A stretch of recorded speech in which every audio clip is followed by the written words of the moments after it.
Freedom is not free. Like, our freedom is essentially paid for by the blood from my grandfather, who was in Yep. World War II as a brigadier general, by the blood of so many men and women who have spilled it in the name of freedom. And Greg, I know that all these wars weren't purely for freedom. I know that a lot of these wars that we were involved in were probably for oil and gas and money and control. But look, the human spirit, like, we are born with freedom. Babies Yep. are free. Like my son coming, your family, Yeah. there's nothing that somebody could tell you about limiting their freedom that you would ever believe, because they came into this world completely free. It's the unlearning, as my buddy Cal from the Unlearned podcast talks about. We're all unlearning the shackles and the anti-freedom beliefs that we ourselves unknowingly have been projecting out by the way we live. How Yep. are the way we're living as a society right now? Exactly. How is the way we're living as a society really enabling the anti-freedom energy that we're experiencing? I think the biggest problem that we're having when it comes to like a societal wide problem is the fact that the government is moving to restrict all of these freedoms. Just like you said, right? We're unlearning these. But the most bizarre thing that we've seen is they're doing it in a way where citizens are doing it and enforcing it amongst each other. And so they've created this state of fear that's so great that if you don't fall in line with it, other people are coming after you. Other people are going to confront you. Other people are going to report you and like, I hate that it hasn't happened to me yet. And maybe it's just because of my cauliflower ears. But the truth is, almost all of my friends are being confronted on a regular basis. Confronted how? What do you mean? Like, for example, one of my jiu-jitsu students, 16-year-old kid, right? So I shouldn't say kid. He's in that transition from a kid to a man. He's ready for initiation. Yes. Yeah. So in the grocery stores in Seattle, they have one-way arrows down the aisles. I don't know if that's a thing in other states or not. Shit. It's terrible. Okay.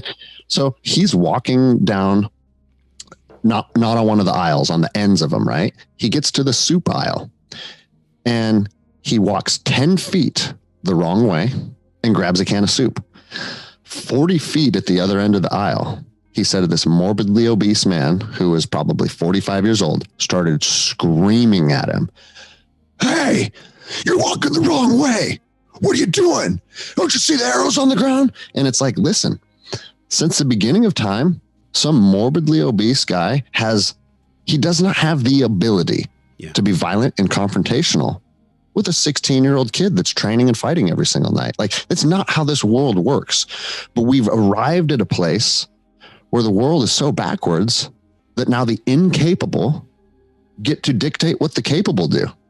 And I'm sorry if that sounds, exactly. I'm sorry if that sounds like harsh or insensitive, but we've arrived at a place where the people that have put the least amount of effort into taking care of their mind, body, and spirit are now getting to dictate what we who put the most. I mean, I wish I could be 400 pounds. I wish I could eat pizza every night, but unfortunately I hold myself to a standard. I'm disciplined.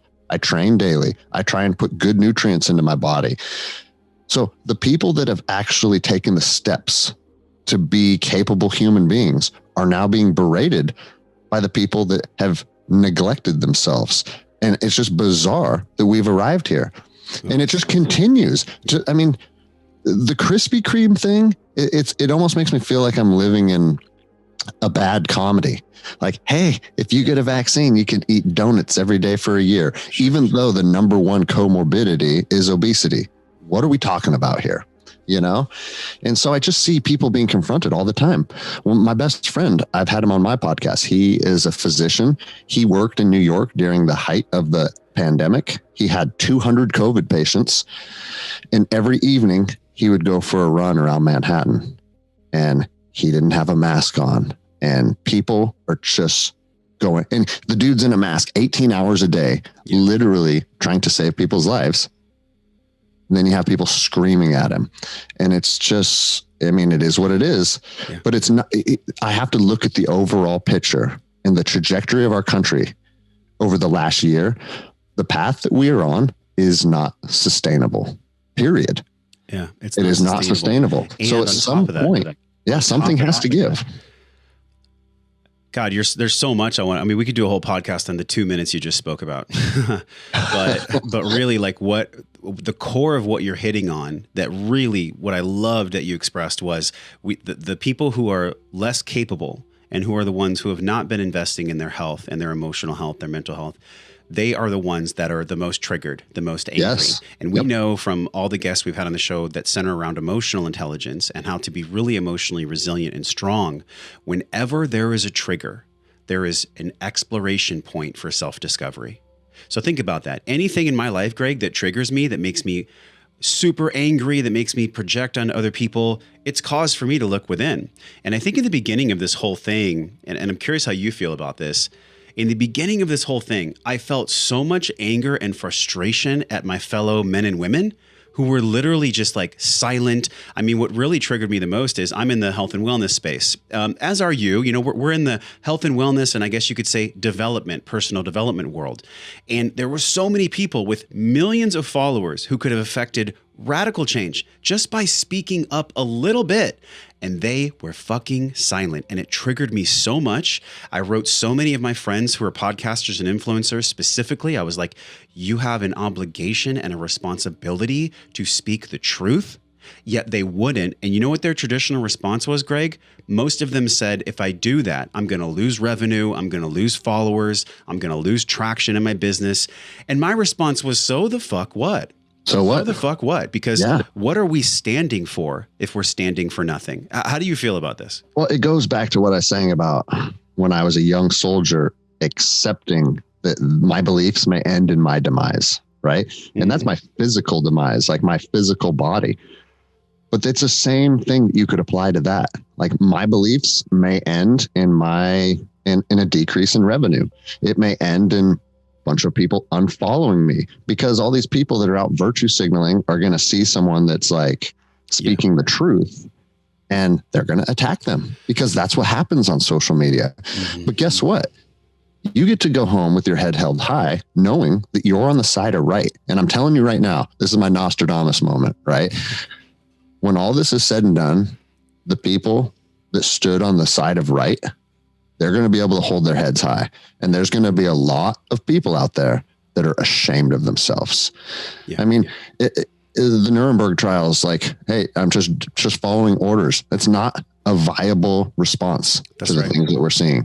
And I know making the connection to Nazi Germany, people think is like kind of obscure, right? No, but it's not. It all starts. I mean, it's the frog in the pot analogy. You know what I'm saying? That's right. And the heat is being turned up. And if you think that it's not, I don't think you're being honest with yourself. Your eyes aren't open. The heat's being turned up. And do we stand up and do we push back once the water's boiling?